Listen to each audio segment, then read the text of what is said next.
skal vi alle ha kjempe. Og så hilse til alle tilhengerne våre. Heia! Og så gjør vi på fritida! Woo! Ok, alle sammen samtidig. 1, kom hit. 2, 3. Må ikke danse. 1, 2, 3.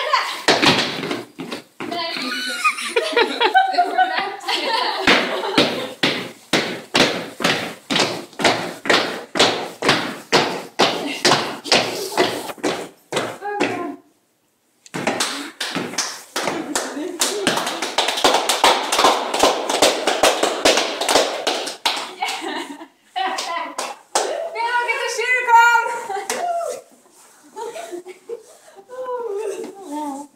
Nå, hvem har lyst på et lite intervju? Skal vi skru av? Først må vi bare få et lite bilde av det her.